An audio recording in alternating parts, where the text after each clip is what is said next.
Creativity. It's at the heart of who we humans are. With brains equipped by evolution to invent, to write, to make art and music, we humans are special, right?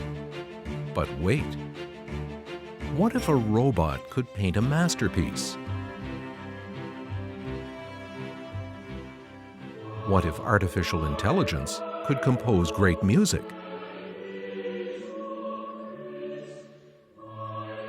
Does a machine with artificial intelligence, driven by code and algorithms, feel and express itself uniquely and originally? You are just a machine, an imitation of life. Can a robot write a symphony? Can a robot turn a canvas into a beautiful masterpiece? Can you? Over some 40,000 years, human creativity has exploded, from drawings on cave walls through the great art of centuries to come, to ever more advanced technology and design.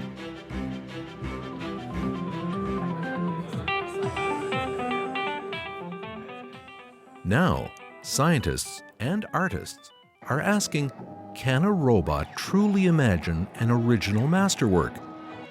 Or can it only copy the patterns of a human painter or musician? Does this computer version of Vivaldi sound like the real thing? Can artificial intelligence feel emotion and turn it into art?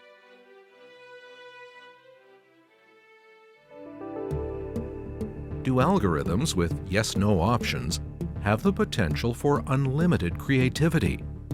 Even the human brain, with its 86 billion neurons, may have creative limits. Computational creativity is leading us to ask new questions about human creativity.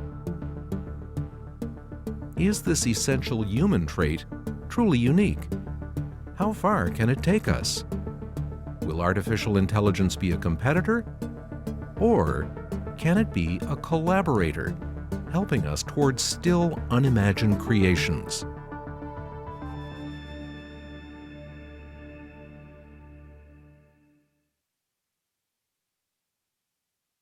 Hello, and welcome to computational creativity. Two words that seem like an oxymoron: computation, facts, figures, rigidly locked into the world as it is. When we think of robots, computers, and feel fearful for our jobs, we fear that they do our jobs better because they're more logical, they're more efficient, more effective.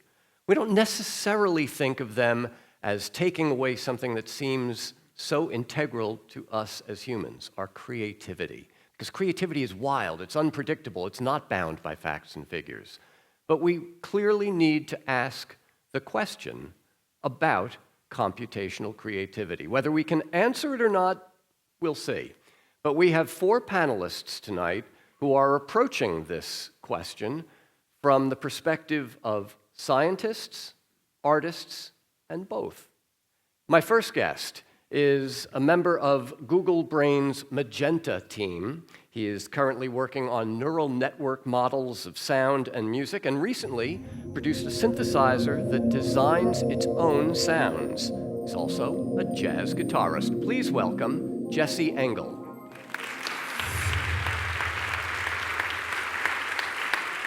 Also with us is an assistant professor at the University of Illinois at Urbana-Champaign in the Department of Electrical and Computer Engineering. He focuses on several surprising creative domains, including the culinary arts and fashion and the theoretical foundations of creativity. Please welcome Varshney.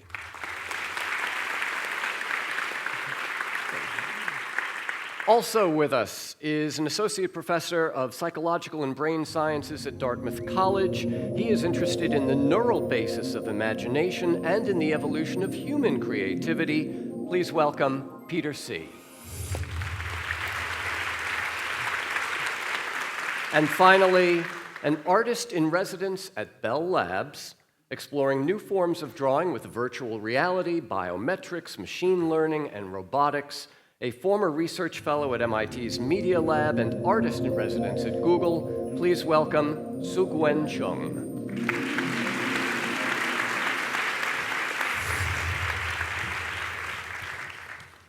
Now, Jesse, I want to start with you because in the field of music, we have seen some attempts made at quote-unquote generated music.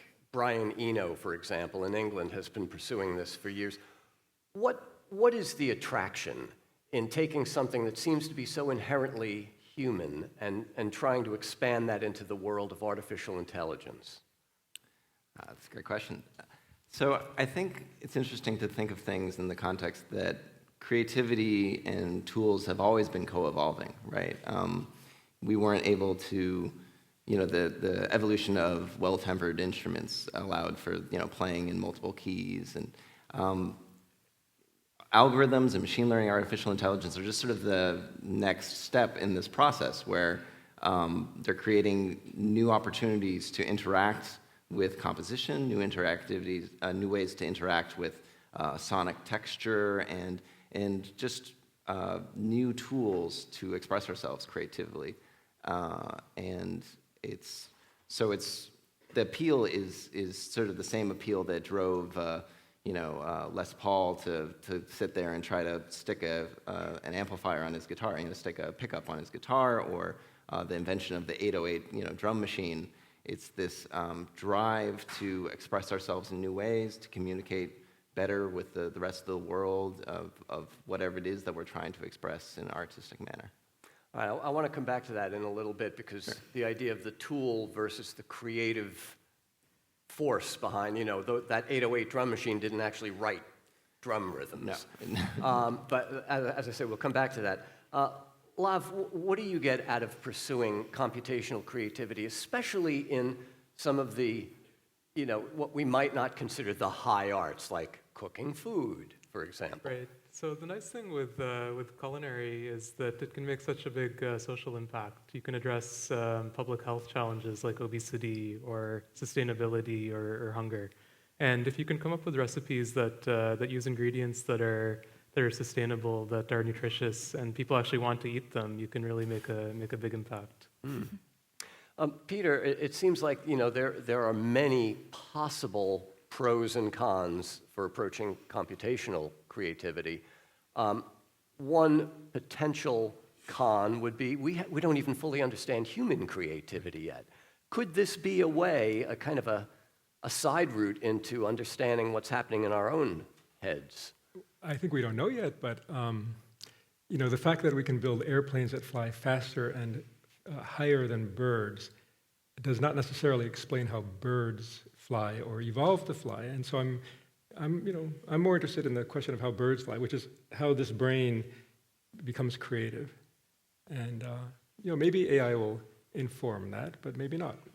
And does that, do you watch askance, as someone who's looking at human creativity as we start talking about a creativity outside of ourselves? Well, airplanes are very useful, right? They're useful tools, and they can be used for good, like transport, or bad, like bombing people. And I view AI as a great tool that could be used for good or bad. But again, I'm really focused on how the brain is created. And present AI systems and the brain seem to follow quite different paths to creative products, these different processes. Yeah. Sougwen, it's striking how often we've heard the word tool already. You work at a kind of juncture of human and machine in your work. Do you see it as a tool, or is it more than that?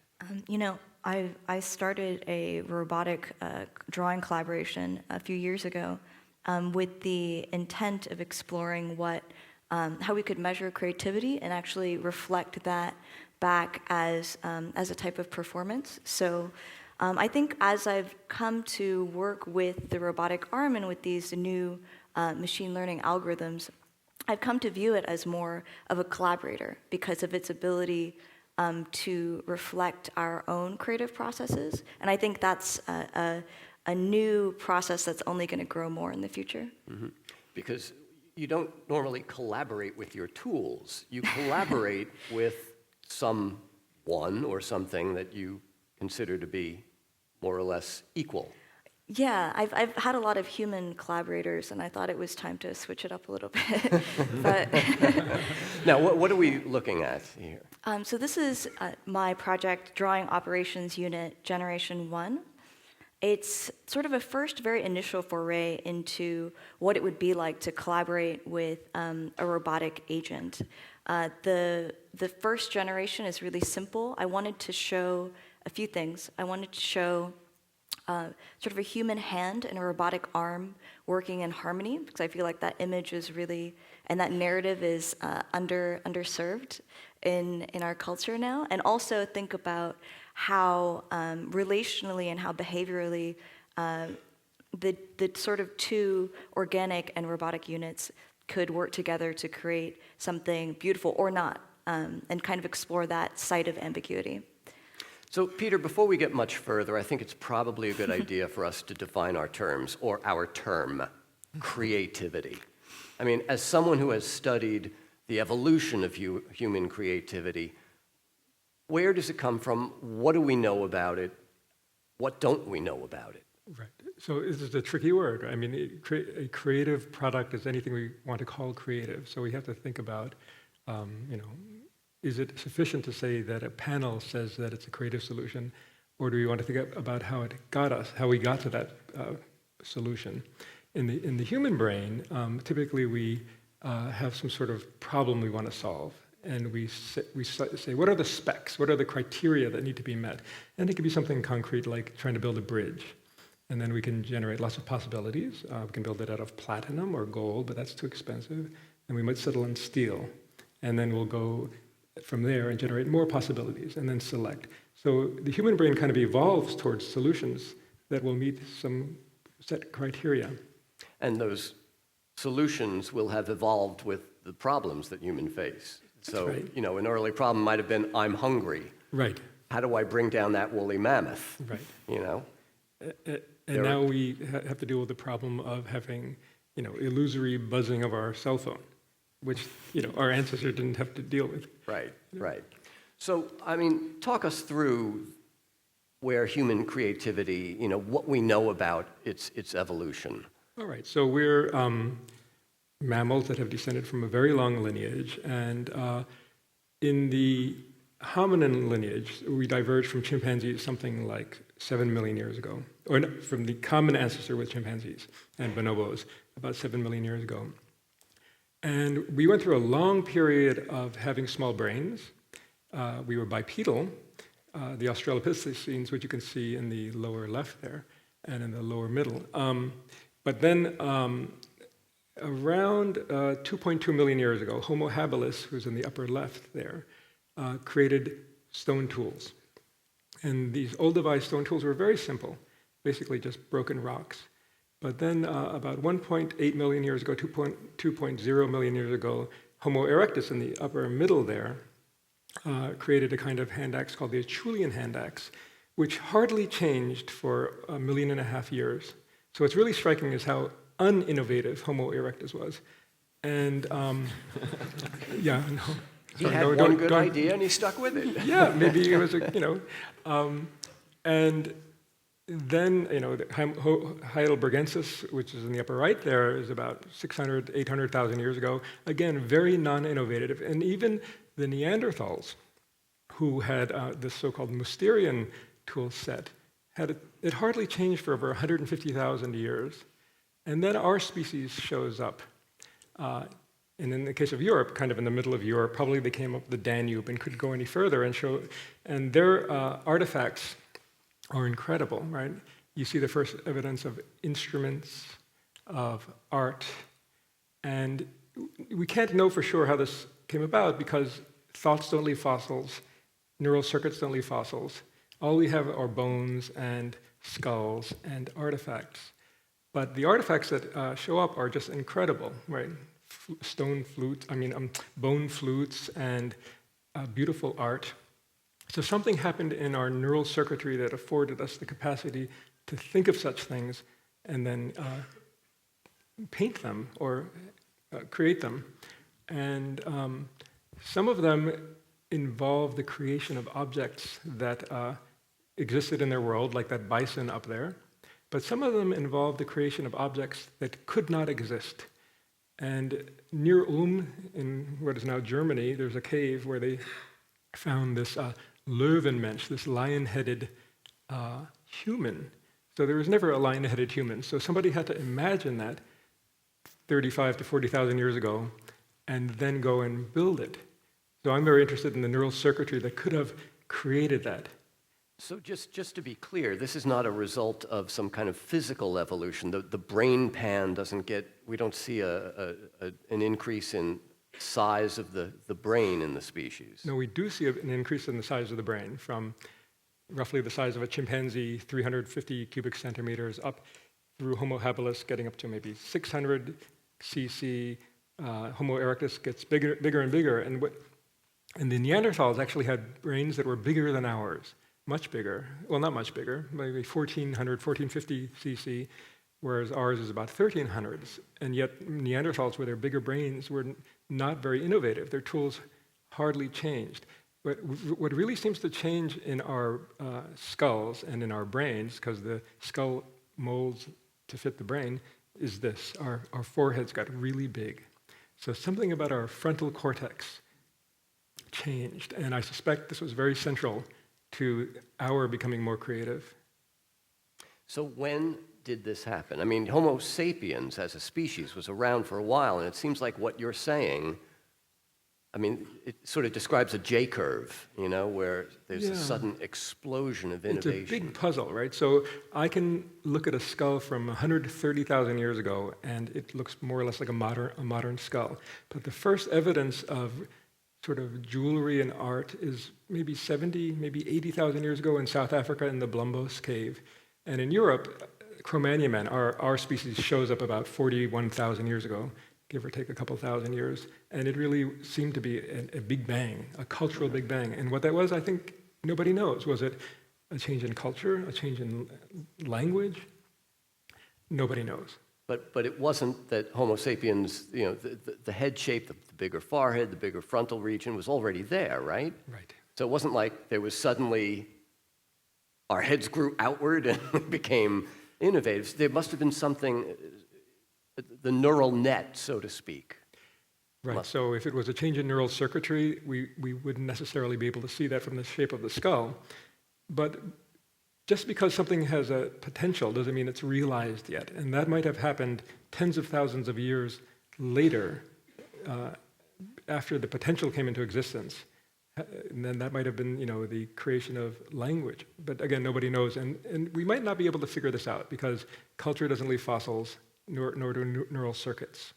Well, you know, I suppose, Lav, I mean, you've studied some of the theoretical foundations of creativity. Mm-hmm. It is important to at least ask these questions, because if we're going to talk about computational creativity, we need to know what we're starting from. Exactly. And so what I've been working on is a mathematical theory of creativity, which again seems perhaps strange, right? How can you mathematize something like creativity? And the way I've been defining it is we want things that are both novel as well as high quality in the domain. So if we're thinking about food, we want it to be flavorful, or if we want fashion, we want it to be visually appealing, perhaps. But novelty seems to be fairly consistent across domains. Things that change your beliefs are perhaps the most surprising and the most novel. And so, for example, I think there's a picture of a fashion ensemble. So what is it that makes a shirt go with a set of pants, or these kinds of questions? And one can cast these in this mathematical framework and ask, are there fundamental limits to how creative any system can be, whether it's human or machine or some hybrid where we work together? And that really raises that natural question. And we seem to be finding that there are, in fact, fundamental limits. Just like in communications, when you're communicating in the presence of noise, there's a maximum information rate that you can send. And if you try to go above that, you just get noise. And if you try to create beyond this fundamental tension between novelty and quality, it seems it's just impossible. And so that's really the setting that we've been thinking about. And we've also been building a lot of creativity algorithms that try to push towards that optimality. right? As I was saying, kind of the boundary between what's possible and what's impossible is optimal. And so we've been building culinary systems that operate perhaps in that manner. We've been building these fashion systems that operate in that manner. And one of the difficulties is really defining that notion of quality. And so we've also been trying to do machine learning to just take positive examples from domains and try to learn what are the principles of quality. With food, we perhaps know that there's ideas from hedonic psychophysics on flavor perception we could use, or I don't know, in fashion, there's color matching principles and so on, right? So that's the other thing we've been trying to do, try to learn these principles of quality in all these domains. So just to be clear, the food that the computer has created, it hasn't actually cooked or baked or any. I mean, humans have done it. But the computer has generated it. It's not like the computer on Star Trek printing, where but, yeah, you press 3D a button and printing up is pops nice. your meal. Yeah.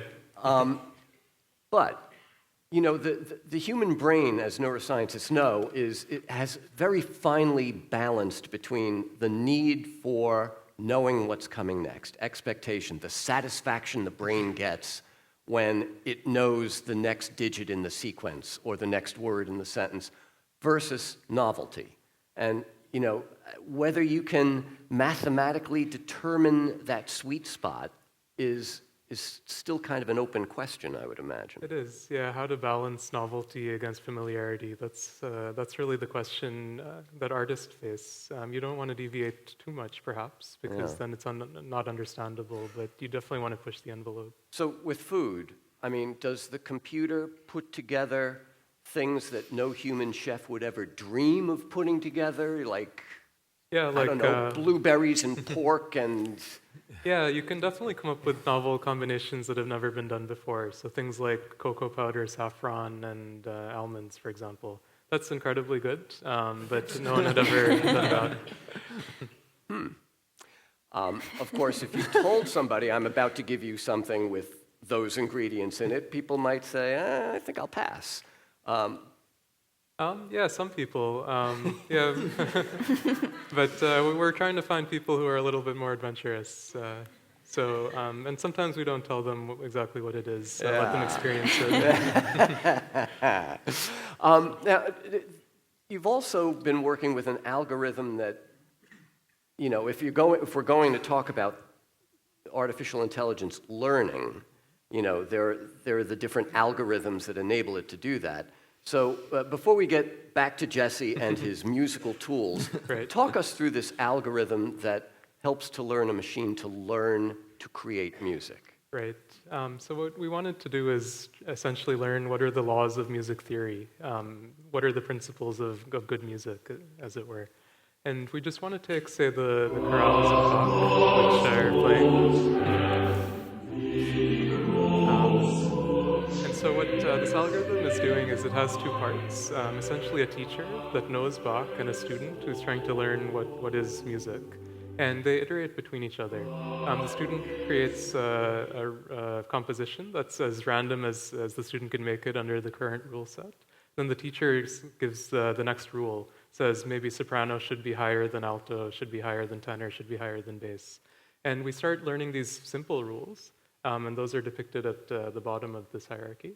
And then we start to construct maybe that chords are an interesting concept, these vertical patterns that seem to make sense. So now we're building these vertical rules, these concepts of chords. And then we want to move up and actually develop horizontal principles of music as well. So we want to build this hierarchy of concepts in music. And further, we want them to be human interpretable. And so that's roughly what this algorithm tries to do. And then eventually we can use those principles then to inform composition, the generative question of creativity. And this is nice not only in music, but more broadly. We want to be able to learn what are the principles without necessarily appealing to, say, psychophysics or flavor chemistry or whatever it is, because that's always very difficult to do. So if we can just get a corpus of positive examples, maybe we can do that.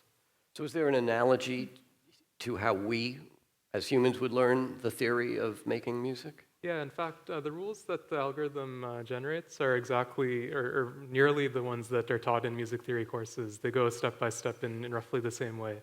Though there are a couple of rules that come out that some of our colleagues in colleges of music find kind of interesting as well, things that they hadn't noticed. Like So, what? I'm not a music theorist, so I'll have to defer to Jesse on that one. Well, Jesse, you used the word tools before. Yeah. We don't generally think of teaching our tools, you know? We teach students who are going to learn things. Right. What are you and the Magenta team at Google, what is your kind of approach to the music creativity process? Sure. One of the interesting things that the other panelists that we were all talking about was this trade-off between like novelty and order, novelty and quality expectation.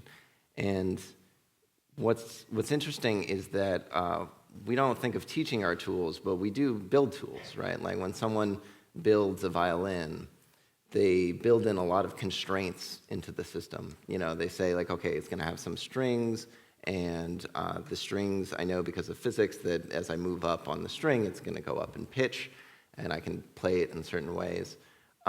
And so you're building these constraints into the system, but where do those constraints come from, right?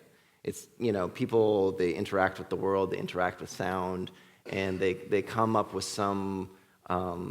they see some patterns into the way the world actually works, and sometimes it's written down in science, but sometimes it's just oral tradition passed down as in a trade.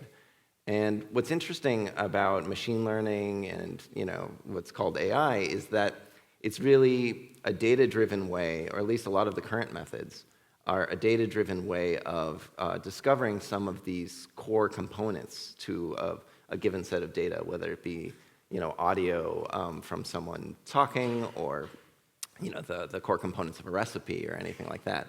And so once you've identified these core components, then you can start playing games about like, well, how do we mix and match them? How does if you put some of your own playing into the system, and then it sort of gives you some feedback based on, on what you played, how does that help you reflect on your own creative process, and also the systems aren't perfect, they fail in interesting ways because they're trying to do the best they can, and they're trying to do according to the data that we show them, and the data we show them comes from the natural world. So the mistakes they make are somewhat in line with the natural world, and so they have a kind of more humanistic character to them, which is actually a great source of, it's a different type of creativity. This is creativity through trial and error, or mistakes. Well, that sounds very human. I mean, right. Jamaican musicians in the early 60s listening to offshore radio from the Southern American states and thinking, oh, I got to do me some of that R&B stuff, and getting it wrong and creating reggae. I mean, this is how almost every kind of development in our arts has happened. Or like in the case of, I was mentioning before, the 808 drum machine was originally invented to be a perfectly accurate drummer. It was supposed to be a replacement of a drummer, but it wasn't. It sounds like a drum in a box, but it actually, the way that it was not perfect, the kick drum and stuff was actually the starting point for a lot of electronic music and hip hop, and so there's the way that you have your creative intention, and then it goes a little bit off. But if you're guiding your creative intention, if it's grounded in the world, it can be a great creative source as well.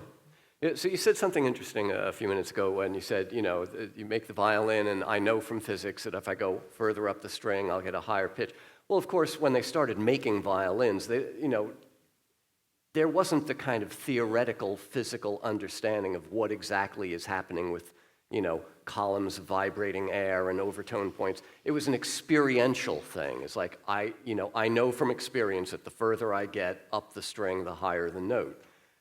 With these machines, is the learning experiential? Can it be experiential, or is it completely based on what we, the people, have taught it?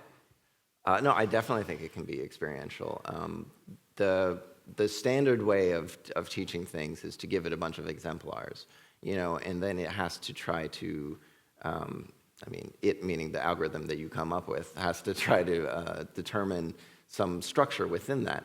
But there's an alternative way where you give a bunch of core components, and an algorithm can try to combine these components in different ways. And there's evolutionary algorithms, which sort of like you sort of take these two things and you say like, well, what if I combine them? I would have a child of them. And there's also reinforcement learning, where you sort of give it feedback. If it combined two things in a good way, then you say, okay, good job, and it does more things like that. And those are some of the frontiers of these types of algorithms. All right, now, at the table there, you have a kind of melody generating system that puts this theory into practice, right? Yeah, so the Google Magenta project, it's part of a machine learning research group. So we do fundamental research, but one of the key things that I think often gets overlooked is there's always a human in the creative process. And so it's an open source project that we try to get as much engagement from creative coders and artists in the community.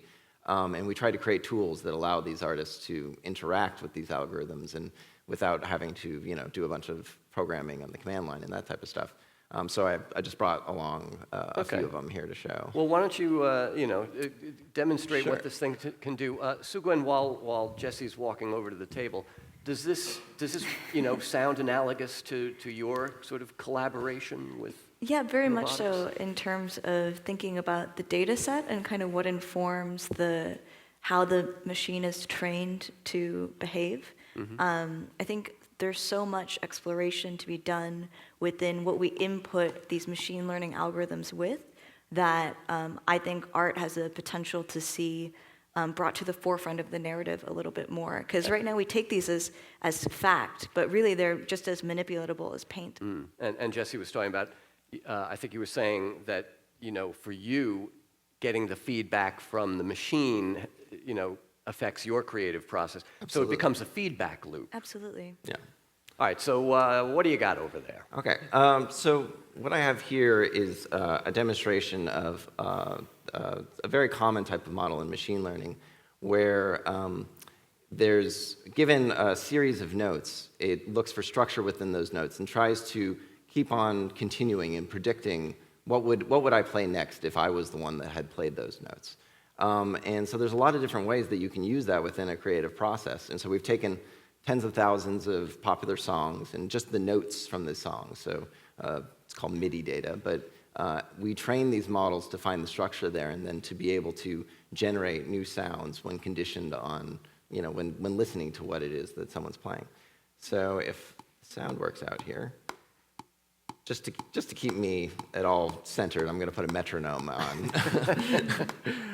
But I could do something where I might have a melody that I'm going to play into, and you'll hear the electric piano will be me, and then I'm going to hear a response from the algorithm running on my computer here that will be trying to continue what I'm playing, and it'll be a cello. So I might go something simple. Oh, of course, the first rule of demos is that they never work on the first try. So let's try this again. And of course, that's not working. Just one second.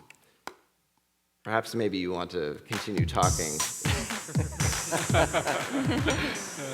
Actually, I think now is the time on the panel when we dance. There we go. There we are. Okay, beautiful. All right. So, like I was saying, that we have a metronome.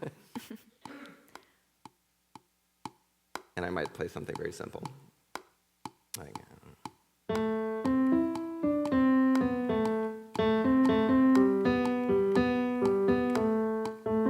it might respond.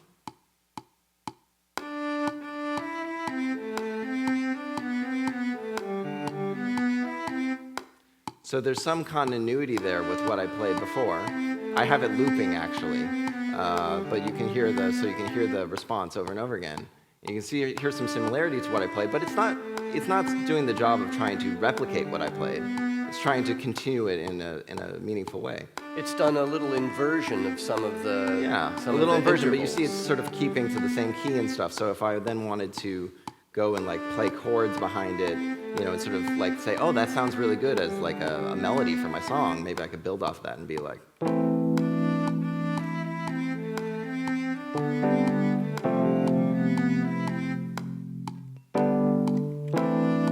something like that, and all of a sudden I got the start of course, a very popular hit song, you know. But that's just sort of one type of way that you can, be using these tools. Well, and another type of way is the sounds themselves, right? I mean, we know what instruments sound like, right? Because we've made all of them, right? But there are potentially a gazillion other sounds out there, right? Exactly. And so that model was. Just what it was doing was it was predicting the next note that should come, and so if we instead of thinking of notes, sound is it's waves moving in air, and so we can actually just think of that as a series of numbers corresponding to the wave moving in air, and we can just have it predict what is the next number, what's the motion of the speaker cone coming in and out, and then if we play it, so we take a whole bunch of individual instruments. And we have it learn the structure between all those different instruments, and then provide that as a tool to a musician so that you can interpolate between different instruments and create sounds that are sort of novel and new. So it's sort of a similar idea, but applied now to timbre and texture. Well, isn't that what synthesis, the original synthesizers, you would program Absolutely. amplitude and waveform and... Absolutely. In fact, I just came from MoogFest where I was presenting this among all the synthesizer, not Illuminati, but the very, the people that really know synthesis. Right. But what's interesting that's different about that is it goes back to this element of creativity being this mixing of core components. And what are the core components you're mixing? So in a lot of synthesis techniques, you're mixing, some person comes up with an idea like, oh, we have this thing called an oscillator that goes up and down, and maybe I can mix those together. And you reach a limit in terms of the complexity of the control that one person can control at once. And so what's interesting here is we've taken this system now, and we're defining it so we're having the system just learn what are those core units that we should be mixing them together. So like in this example, we could take the sound originally of a flute. Sounds like a flute. And so here's the model's best attempt to replicate that sound. And you notice it sounds more or less like a flute, but it messes up in some ways that there's this upper high frequency content stuff, but it's actually, like I was saying, those are kind of mistakes that we enjoy, it's sort of like you're running back in the old days, the 60s, people would run turn up their tube amplifiers and get this upper harmonic distortion. And so it's sort of, it's natural type of distortion. But you could take on the other side, for novelty's sake, let's take a cat. So my wife loves cats, so she was like, you have to do a cat, you have to do a cat.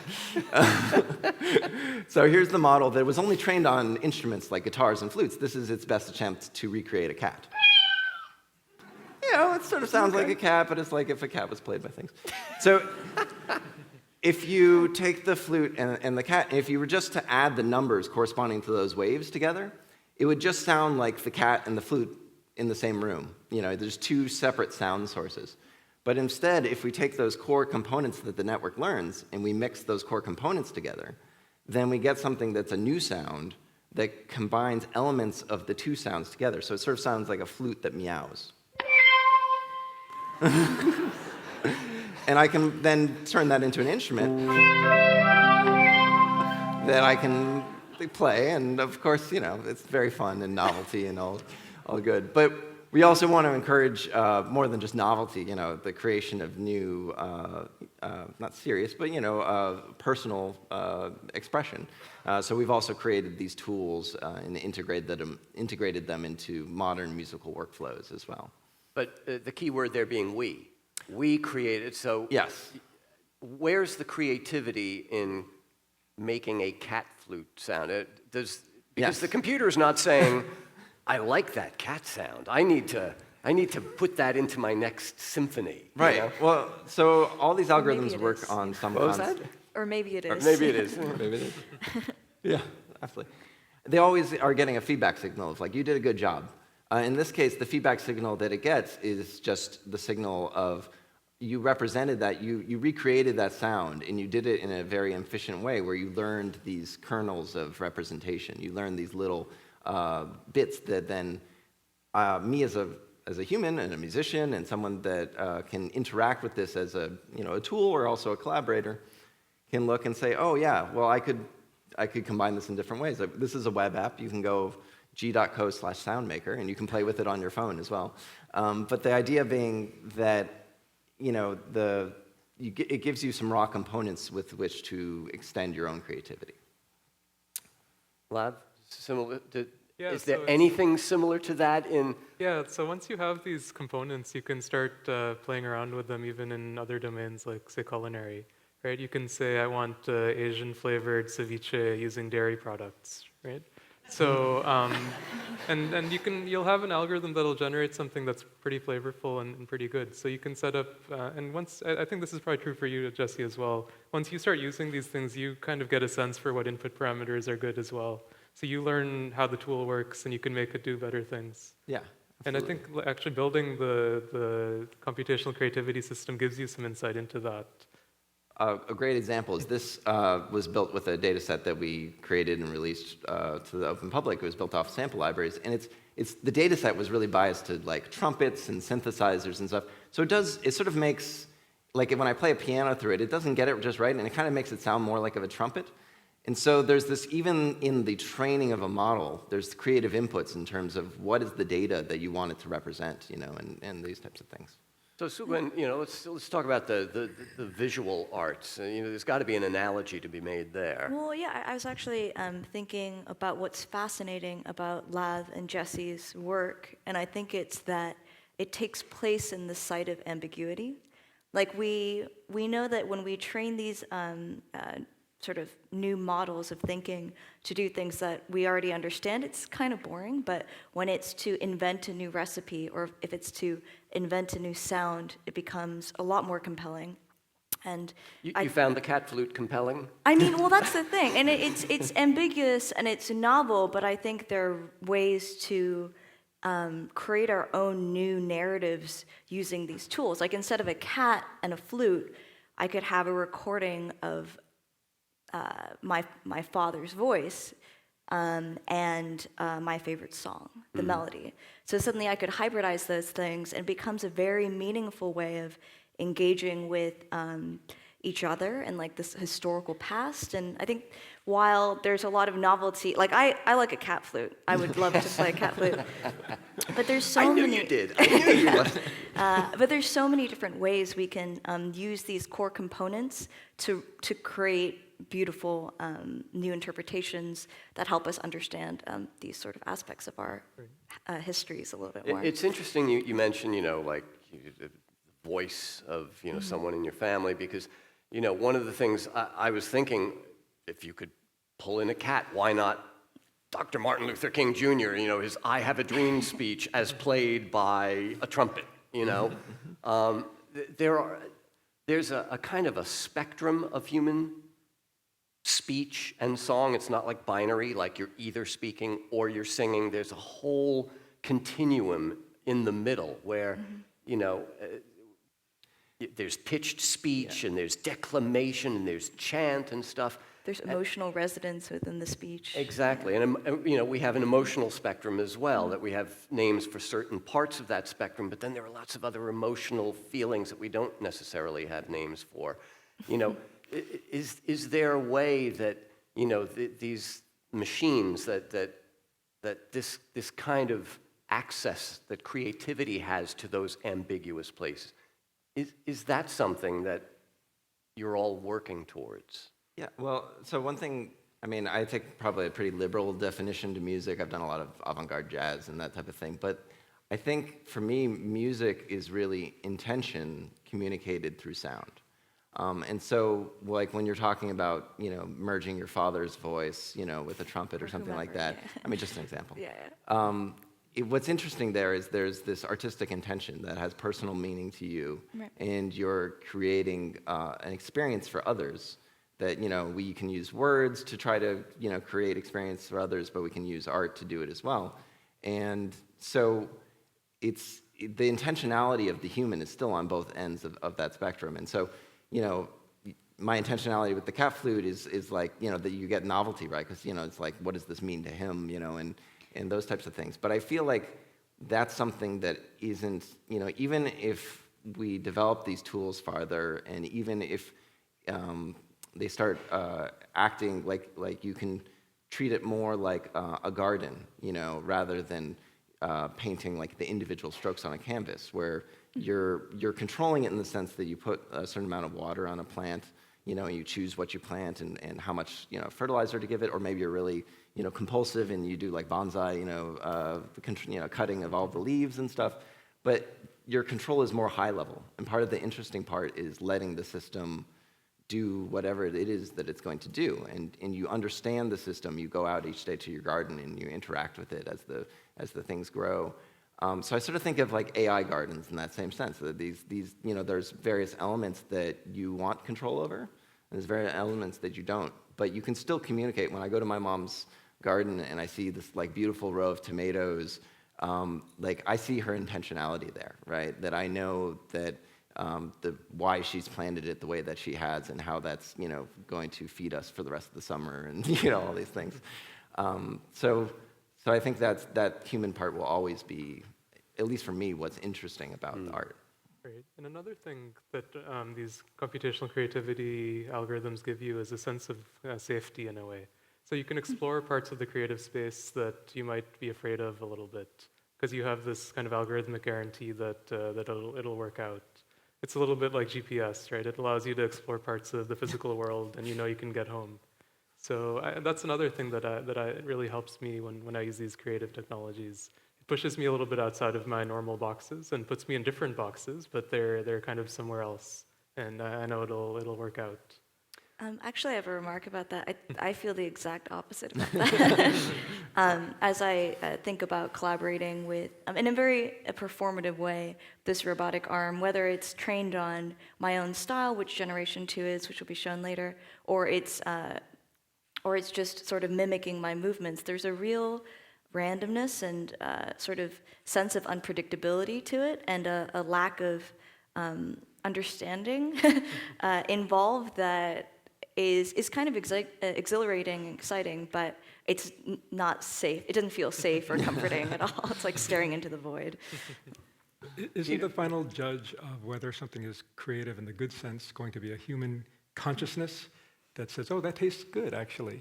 And if my algorithm says, well, this should taste good, and I say, actually, no. Tastes like garbage. Who wins? I think it comes down to my conscious experience, and computers, at least as currently configured, are not conscious.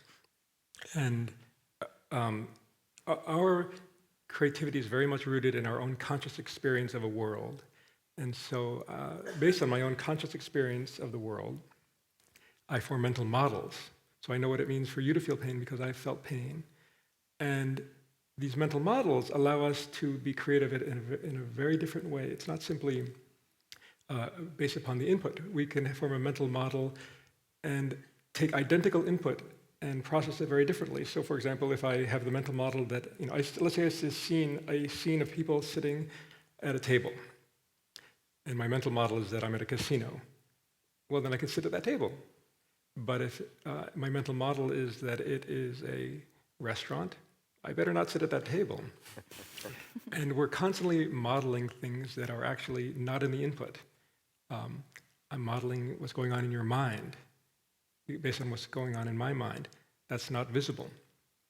And so a lot of our creativity is rooted in our mental models, which are in turn rooted in our consciousness. Mm-hmm. And so I'll voice a note of skepticism, because in the absence of mental models that are rooted in conscious experience, robots and AI systems, I think, will at best approach as if creativity. So if there's a program in France, actually it's Sony France, maybe, Jesse, you've heard this, where they fed every Beatles song into this computer so that the computer could learn how the Beatles wrote songs. And then they asked the computer to generate its own Beatles-like songs. And, they had human lyricists, because they were just interested in the music. You can find 2 or maybe now 3 of these songs online. They pass the Turing test. They sound like they were written by people. To be fair, they're played by people too, you know. Right, They have a production but in team. this case, they were actually generated by this computer system, this AI thing in France. And if you grew up on the Beatles, it's just like, all right, that's kind of cute. If you didn't grow up on the Beatles, though, I don't know what your response to your response might be, oh my God, I've never heard anything like this. This is brilliant. You know, so the idea, you're absolutely right. I mean, you know, it takes a conscious receptor to decide whether something, and so this gets us into the whole question of aesthetics and taste, whether something is in fact creative or not. But then I actually think that's one realm in which the arena of competitive games gets a lot of traction in machine learning. It's because there is a set of constraints. There is a winner and a loser and styles. So in that way, it creates a platform around discussion that's a little bit more stable than a conversation about aesthetics. Because we could probably not argue, like I might think that black is a fantastic color. Like we can argue about a very subjective approach to these machine behaviors, but when it's something more like styles of competition, then we have something to talk about. How does that fit into your?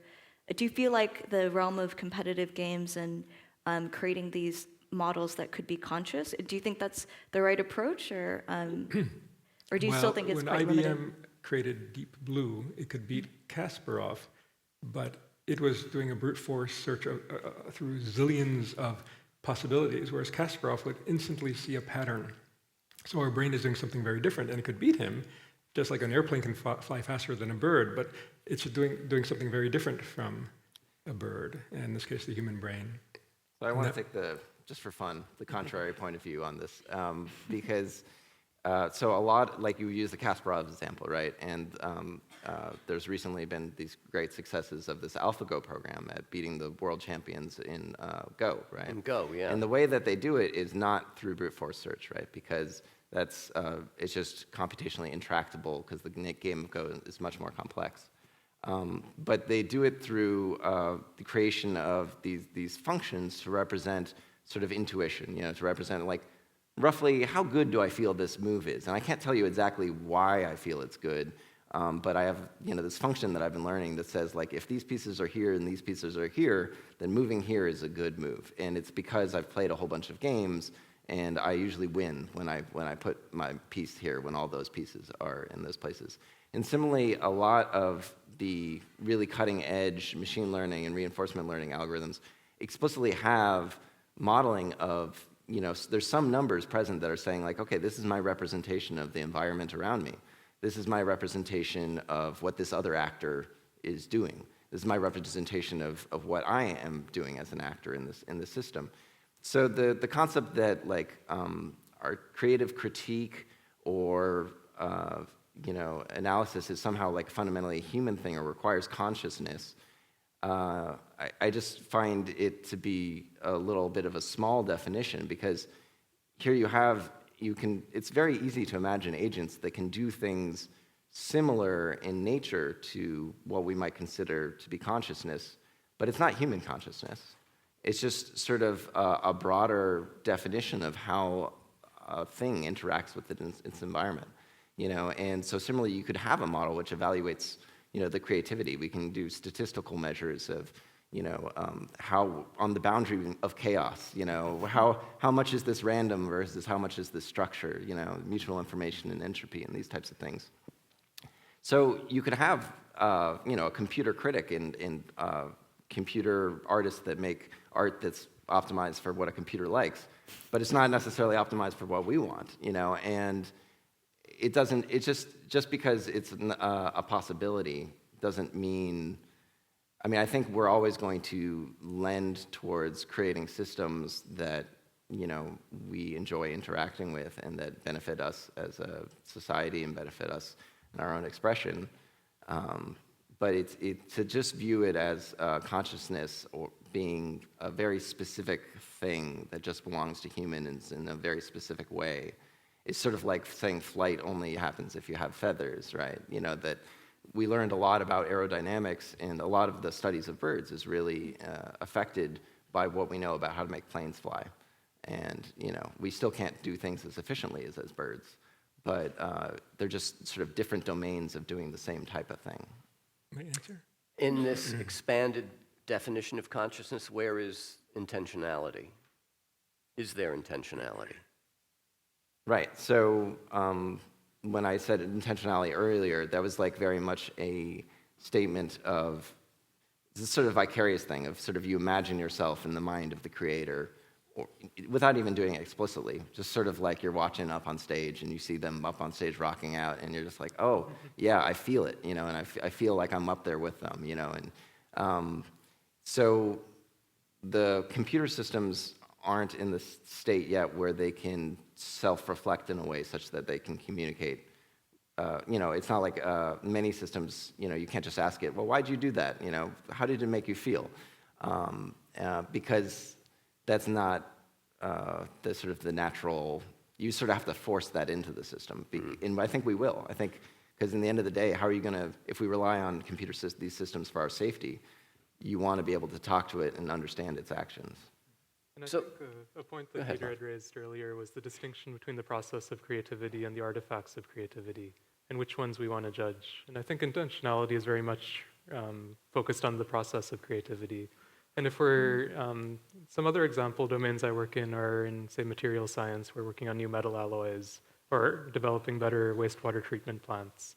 So there, it's not so obvious that you care about the process. You largely just care about the artifacts. And so in those settings, perhaps intentionality is irrelevant. So you don't perhaps care what the environmental engineer was thinking when designing this wastewater treatment plant, let's say. Well, and even among humans, the phenomenon of apophenia, where you have two disparate, unrelated bits of stimulus, the brain will try and make some connection. So, you like a song, you buy the record, and the cover art is some bizarre thing that has nothing to do with the song. Somehow, maybe without, in the old days, you would open up the gatefold and take care of your seeds and stems, and you would make sense of it. But, you're... I think that's the new days, too. But, the brain, through this phenomenon of apophenia, will do that on its own, and will look to make connections where maybe there was no intention to begin with. But a lot of artists, Peter, make a lot of hay with that. Sure. And central to our kind of creativity is taking known components and constructing new things from them. So I can say to you, for example, imagine an egg with wings that's flying around the Statue of Liberty holding an ice cream cone instead of a torch. And you can do that. I could have just said anything, right? And so these mental operations seem to take place in this aspect of our consciousness that is this internal virtual reality that we might call imagination. So consciousness has this sort of dual role, telling us about the world and our bodies in it, but also this internal virtual reality. And this is really central to what we do. And in order to do that, I think we have to have experience in the real world with real things. Actually, in some of my work, we've looked at the mental operations used in, for example, rotating a physical object this way or this way. And then we could decode if someone's imagining rotating it this way or this way, probably because some similar brain circuits are involved in actually imagining it in your internal virtual reality what you learned in the real world. So, Sougwen, in the visual arts, working with these computers, how do you get to the point where you're not just training a virtual artist to recreate, a little bit of Van Gogh with a little Magritte put on top and, leave it to us and our apophenia to make sense of it all? How do you approach something that is genuinely new? I think I'm still trying to unthread that question for myself, and it is very linked to what we were talking about with intentionality. I would argue actually and say that a lot of our experiences and our decisions aren't so pure. We'd like to think that it comes from our own internal model, and that's what we bring forth into the world. But right now, there's so much computational mediation that comes from our decision making already. That it's already changing how we think. I think I'm just bringing that into the creative process using contemporary techniques. As far as what's been central for me in this exploration, it's always bringing it into the performance space as a collaboration. So there's a lot of, a robot can replicate a Van Gogh's painting easily, actually quite easily, but then, or like a drawing of some sort, but really, it's pretty much just a crappy printer then, Like that one-to-one representation is not as interesting as what happens to our creative process when we make alongside it and regard it as a collaborator. So I think the realm that I'm trying to explore is very much this hybrid intentionality, composite agency within the work that I think we're already doing already. We just don't think about it in those terms. I want to come back to agency in a little bit, but what about the visual arts as performative arts? Where it's just, normally we only see the sausage. We don't see the grinding and all that. Yeah. But it seems like with what you're doing, you want us to see some of the process. Very much so. I think for me, the creative process is much more important than the outcome, and that's what drawing as a collaboration. That's why it is drawing and not dance or not. I think music performance is a little bit more ambiguous, but actually being able to explore the drawn mark in a way that isn't representational could be a reflection of consciousness or sort of exploratory intentionality, and doing that alongside I hesitate to say artificial intelligence, but machine learning system approaches an understanding of, or at least could create a data set that could help us approach an understanding of what the sort of exploratory creative process is, if that makes sense. Does it make sense, Lav? I guess so. Just say yes. Well, you've studied the kind of the elemental parts of creativity. Does it seem like there are limits?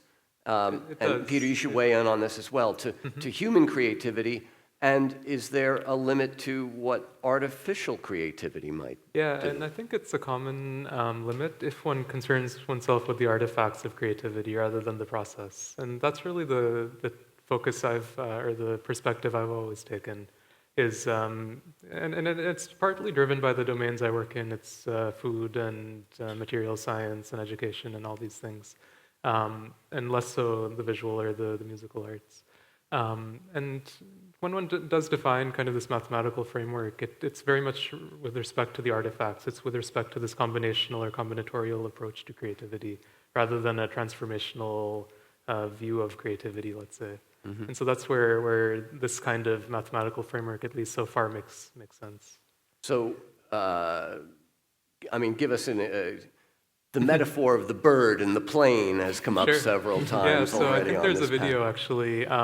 So you can figure out what's the maximum speed a bird can fly through a forest without crashing. So right now the bird is going pretty slow. He can navigate sufficiently quickly that he can avoid all the obstacles and land on the tree. But if he tries to go too fast, he'll crash into the tree, which I think happens in the video. And that's exactly the fundamental speed limit of flight through forests. Right? And there's a similar fundamental speed limit for communication. And and what we've been trying to find, and what we seem to be finding, is there's a fundamental speed limit to creativity as well. There's this fundamental tension. You can't be too novel in a given domain, and you can't be too high quality in a domain. There's a tension between the two. So it's easy to be very novel and low quality. You just put random stuff together. It's very easy to be high quality and low novelty. You just look it up in your favorite cookbook or wherever it is. But doing both simultaneously is very difficult, and that's where the limit is. And the larger the inspiration set, the known stuff, the harder it is to be creative. So if there are people in the audience who want to be creative, you should start a new field where there's much more low-hanging fruit, actually. But isn't a lot of our creativity not just in the sensory domain of the visual arts or music or taste, but in the domain of ideas, where we can have an idea that's just unlike anything anybody has ever thought of, and it can be actually not driven by anything in the input. So, for example, there's a story by Conan Doyle about the great detective Sherlock Holmes, who is given the problem of this murder. And they say, well, we can't figure out who could have murdered this man. And he says, did the dog bark? And people say, oh no, the dog didn't bark. Aha, therefore the murderer must have been known to the dog. And this is only possible because Sherlock Holmes is a mental model about how dogs work. And absent that model, the absence of information, namely the absence of barking, would not be informative. It's only informative relative to that model. So, I mean, I think it's amazing that you can create, deep learning systems that can say this is Manet or Monet, or take a photograph and make it in the Monet style or the Van Gogh style. But what's missing from all of this, I think, is these really deep mental models that we have that are rooted in our experience of the world. But are there limits, do you think, to human creativity, as Lav is suggesting there are to computational creativity? I don't know. I mean, humans have proven to be incredibly creative, both in the good sense of making, airplanes for flight or for murder. And I think of our human imagination as the greatest tool, and also the greatest weapon we have, because we can imagine the most amazing things, and also the most horrible things. And like the Holocaust, that was an act of imagination, actually. And my hope is that these tools will eventually foster human flourishing and not be used to, also create new ways of murdering people. And I think one question I would have for everybody is, what is the goal of all of this? Is it just simply to make new artifacts? Or is it, when I was a kid, there was the Jetsons, and they had this robot, and you would say, robot, do the dishes, and it would do the dishes. But is it to make a general purpose intelligence that would effectively be a slave? Right? And my guess is that in order to make a general purpose robot like the Jetsons robot, it would have to be conscious. So it would understand what I mean when I say change the tires. I have to have a whole model of cars and everything. But if it's conscious, then we have the problem of slavery again, because it would suffer. So consciousness implies self-awareness, awareness of self as opposed to an other or others. The having of experience, like pain, like seeing. Could a robot be conscious without feeling pain? I suppose. I mean, there are actually humans who don't feel pain and yet can see, so, yeah. Right. Sociopaths. Yeah, emotional pain, right. Jesse, what about, at your end of things? I mean, I think maybe another way of thinking about it, rather than just, it's really nice to reflect it back on our own human experience. As we've developed tools to better control mechanical systems, we really began to better understand how our bodies work, and it gives you a whole bunch, when you go to the gym, you're much more informed about what's actually going on and what's your goals in terms of, improving your body and all these things. And so I really like thinking of, and it's not that, a car or another mechanical system is a human body, but you're learning about some of the same fundamental principles. And so there's so much that we've done just in terms of qualitative introspection. So many, wonderful thinkers who've tackled this question from a purely introspective approach. But what's amazing about these new systems is they do a math that's not human, but it's similar in a way that can help us provide introspection in terms of what are my mental processes? When I'm being self-critical, what are the dynamics of that? How can I interrupt that process, and how does that affect my creative output? And these types of things. You can get introspection in a quantitative way that can help give you words. Because whenever you talk, I mean, I live in the Bay Area. Whenever I talk about this, I just sound like a hippie. But like, but it's nice to have things that you can point to say like, hey, look, this is actual physical systems here. There's something here that cuts common across human experience that we can have a vocabulary to talk about. I think to that point too, it's important to ask why we're having this conversation now. And I think part of that, if I can flip that script a little bit, is we're generating all this data that's being collected that's very, very difficult to wrap our brains around. And these mental models help us understand the sort of complexity and the scale of our own behavior as a collective world. And I think that's another goal, potentially, of continuing to research these new areas of cognition and research. Yeah. For sure, AI safety is a very important question to address, and there's a lot of people really working on this. But similarly, the stupidity of our tools is also something that, I mean, like not having access to energy and clean water, and these are like solvable problems if we knew the right solutions, and there's of course a political element to it all and stuff, but they're complex systems, and we're developing algorithms that better understand complex systems so that if someone does have the political will, they'll have the ability to actually act on that and provide services, So if you're able to teach your melody generation thing to generate entire pieces of complex music, does that offer us something more than faux human music? Does it offer us some kind of way to get at some of these bigger ideas, bigger picture goals?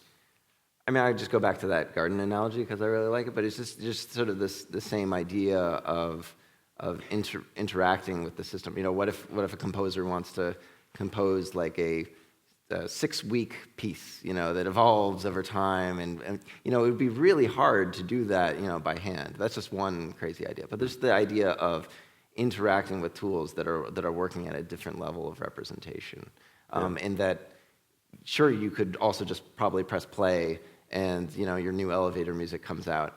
But I think that's only as valuable as elevator music is to people. Right. But the artistic intentionality and stuff, will still be valuable. So let me ask you to make one more trip over to the table there, and you gave us a demonstration before of some of the elemental, the basic gestures that this machine, that this system is capable of. What if you try to do something more complex? Okay, yeah. So I think what I had here to show was sort of more in the concept of creating tools that actual musicians can use to explore. Like, so we had that novelty sound of the cat flute, right, for example.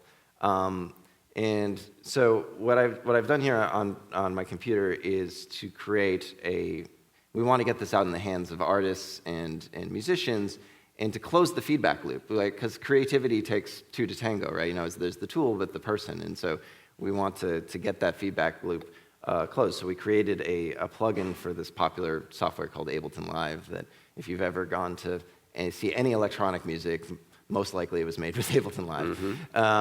Mm-hmm. So here what we can do is, instead of just interpolating between two instruments, we can create an entire grid of instruments and allow a musician to sort of take a sort of a random walk, take a walk through this space and explore a whole variety of sounds. So what I can do is rather than just play this with my hand, I'll just sort of play a clip here. So right now the instrument is like an organ sound. And oh yeah, you can see this is the software that we have going. But you see this, we've created a manifold for people to play on where we can actually just drag through the space and see the evolution of the sound as it goes between different instruments. And some of the spots,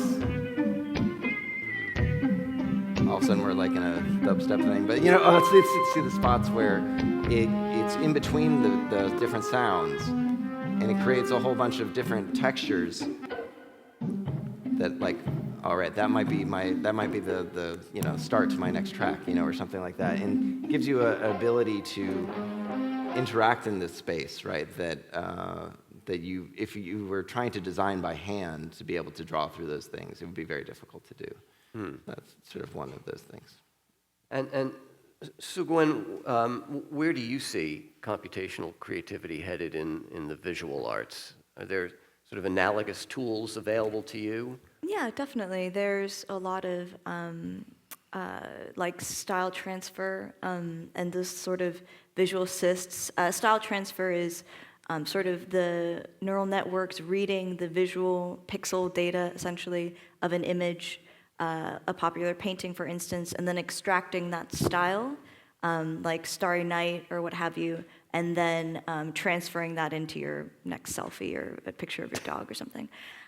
So there's yeah, it's compelling. And so I think there's that as a very common approach to using these systems in the visual arts now. What I get really excited about is ways in which we can create new forms of collaboration through sort of processes that we're training these neural nets on. So that's sort of the foundation of one of the projects that I've been working on. I think there's a real opportunity to create new types of collaborators with these different libraries, some that are trained on specific geographies. We can really self-select what kind of data we want driving these systems, and I think in that way we can create new visual representations, new types of narratives, and I'm really excited about what kind of hybrid sort of visual art forms can come from that. Now you have a sort of an example that you can show us? I'm working on it. Okay. So when Lav was showing us before the kind of metaphoric representation of the machine learning, this, the little simple, the simple elements of music theory, and then the more complex ones, and building up this whole lattice work of, is there something similar happening? Something similar. I mean, I think quite honestly, we're still exploring these tools, and we still have yet to explore the potential of these tools. I'd like to see more people engage with what informs the data set for these. Right now, it's just very general image libraries that are readily available that become the foundation for these new behaviors. But that's, we could create our own data sets and create new sort of insights around that. And yeah. It's really, there's a lot to be explored still. I'll leave it at that. Well, now, you did bring one other video for us to watch. What's happening here? Oh, this is just sort of an older installation work of mine. I think it hits upon this sort of unique point in history that we're in, where a lot of how we work with traditional mediums and how we engage in music and food, how that's being shifted and transmuted by these different technological systems. So this is an installation project that I did a few years ago, which combines sort of handmade papercraft with computational graphics to create an environment that's sort of this union of both. So it is a genuine collaborative process. It's a hybrid process. Hybrid. Yeah. Let's take a look.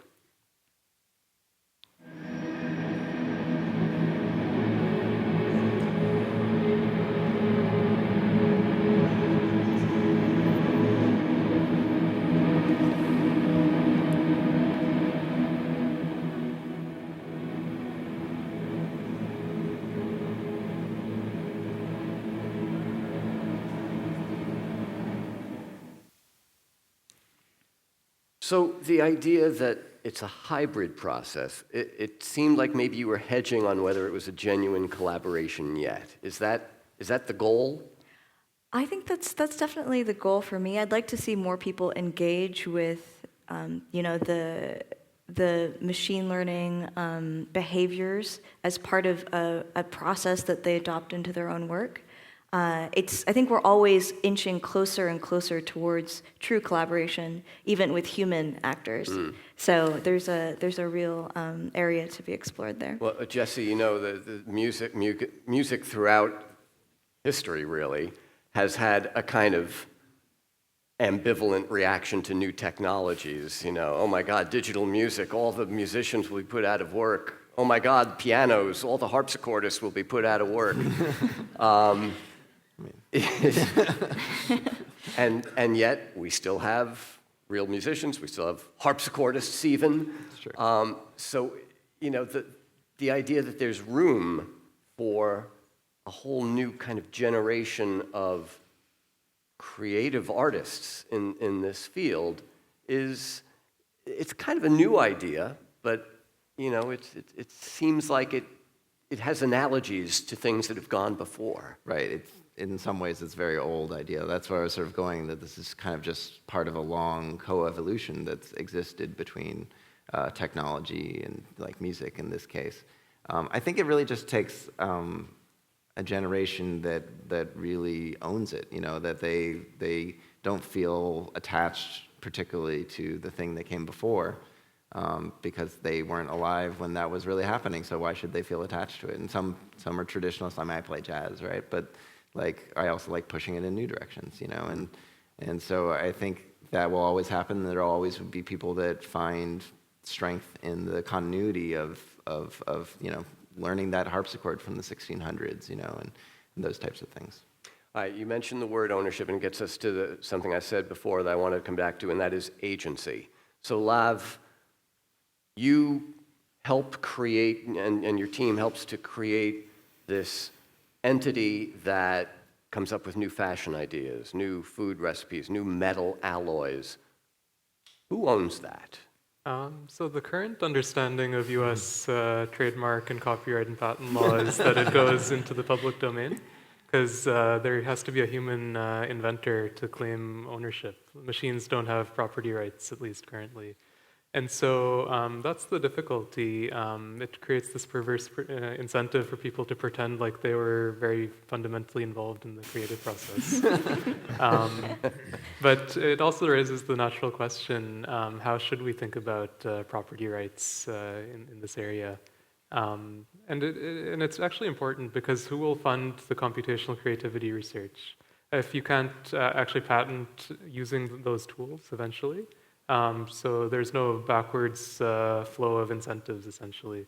So the nice thing with, say, pencils is they're considered research tools. So it's not the inventor of the pencil that gets property rights on things that are invented using pencils. But when you do invent using a pencil, you can claim property rights on that. And so that encourages new developments in pencils, right? And so similarly, we need some incentives, perhaps, a revision of this understanding to encourage development of new computational creativity technologies.